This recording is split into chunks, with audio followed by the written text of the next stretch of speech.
I started Bald is Beautiful after I was diagnosed with ovarian cancer at the age of 28. And I went through 3 years of treatment, and part of that, of course, was chemotherapy, and I lost my hair. And I used to have really, really long hair down to my lower back, and that was really a central part of my identity. So losing my hair was actually a really difficult part of my experience. And so I got this idea for myself that I wanted to take pictures of myself, like a beauty shoot for myself in my new form without hair. So I did that, and it really felt beautiful. And that just planted the seed and the spark in my mind of, that's something that maybe not everyone knows that they can do to make themselves feel better while they're going through this thing. So I just kind of put it in the back of my mind, when I finish with this cancer thing, I'm going to do Bald is Beautiful. And then when I finished treatment, I put together a mission statement, and I really wanted to do something to use visual media and fashion and film and television to put the image out there in a positive, empowering way for women to have something to look at that doesn't say death or negativity or doom and gloom, so that they can embrace everything that's happening along their journey with a sense of positivity, even the painful parts, but still in a self-loving way. So that's the root of Bald is Beautiful.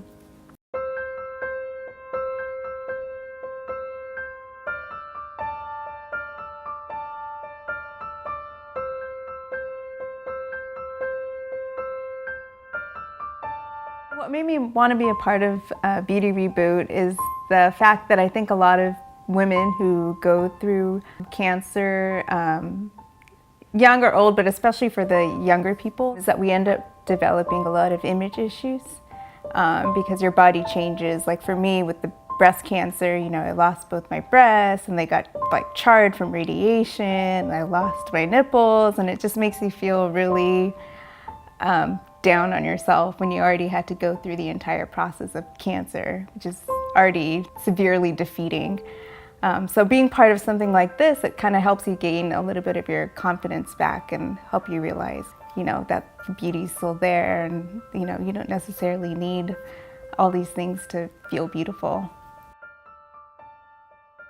My name is Lucia. I am a photographer of women. I started focusing on women exclusively in my portrait business because as a woman I know how incredibly hard it is to see our own beauty and feel beautiful and powerful on our own skin.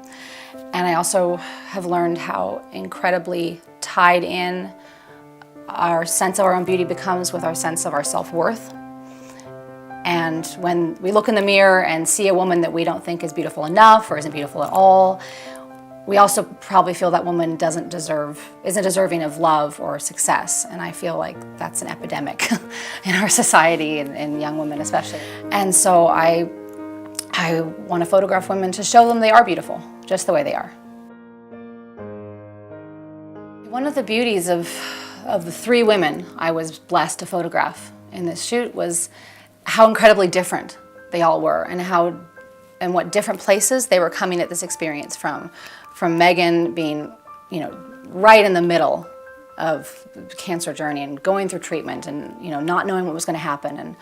And Zendaya, who's 2 years in remission and getting back to real life, but still, had a lot to come to terms with her own image. And I hope I helped her with that. And then Sharon, who's, been in remission for a long time and has taken her journey through cancer to empower other women. And she's been in front of the camera and she's found her own beauty in her and embraced the, Bald is Beautiful. And I think that having those 3 separate personalities and 3 trajectories come together, I'm hoping that can show people wherever they are in their journey that there's a light at the end of the tunnel, that they are beautiful just the way they are, and just help in some way. Honestly, if we can just touch one life and just show one woman that she is still herself, that she's still beautiful, that she's still a complete person, she's not a patient, she's not a victim, she's just a warrior. And if we can give her any sense of positivity and change in her viewpoint, then it's a success. My one piece of advice would be just to reach out to other people, to not feel like you are alone, to not feel like you are a victim of this disease.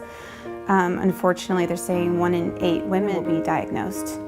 So the more awareness that we can bring to this disease and the more we can do for each other, I think. I have just such faith that cancer is going to be gone in a few years, and that this is going to be just like a little blip on the map of my life, and that by the end of it, it's going to be great. And I already know that I'm a different person.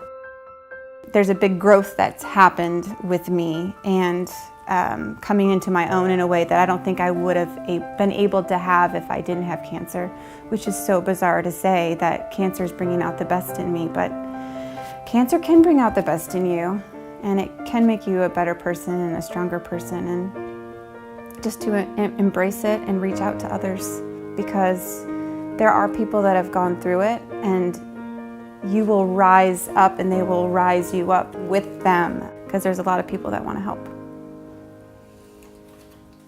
I want to hold up a mirror to these women and say, look at this woman. She is beautiful. She is powerful. She is strong. She is deserving of love. And she's enough, just the way she is.